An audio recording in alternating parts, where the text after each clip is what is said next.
Parks and Recreation est une série positive. Ça fait plutôt du bien en ce moment. C'est-à-dire qu'il y a quelque chose dans cette série d'une forme d'idéalisme absolu, d'un personnage qui croit à un idéal, qui est vraiment un personnage qui en permanence croit à un idéal et l'affirme et le pose comme une sorte de mantra pour vivre. Et ceux qui connaissent la série voient très bien de quoi je parle. C'est-à-dire que les rituels de Leslie sont une sorte d'amélioration de la vie. Et ce qui est intéressant, c'est que dans la comédie, normalement, le personnage idéaliste, c'est celui dont on se moque. C'est celui qui ne prend pas la proportion du réel. C'est celui qui ne comprend pas que la réalité, elle n'est pas comme dans les rêves. Ce qui est intéressant avec Parks and Recreation, c'est que le personnage de Leslie, finalement, il a raison.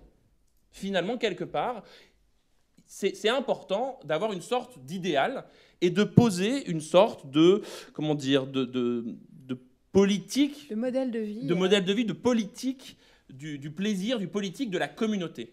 Ce qui m'intéresse dans cette séquence, c'est qu'on est vraiment dans une sorte de discours politique, et la figure d'Hillary Clinton revient énormément dans Parks and Recreation, il y a comme une sorte de gag rituel, mais en fait, Leslie, elle n'a pas tant besoin d'Hillary Clinton que ça, parce qu'elle est une forme accomplie d'elle-même. Ce qui m'intéresse aussi avec Parks, c'est qu'on est aussi vraiment dans le cliché, pour le coup. On peut opposé à la série de voir que les personnages sont un peu rangés dans des cases. Vous avez des grands stéréotypes comiques dans la série, des personnages qui obéissent toujours au même type d'humour.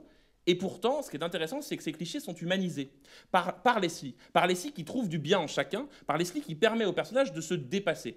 Et la séquence ici, vous voyez, donc elle fait son long discours, et Paul Rudd, qui est son opposant, tout d'un coup est séduit. Parks and Recreation, en fait, c'est la contamination véritable, la contamination d'une idéaliste.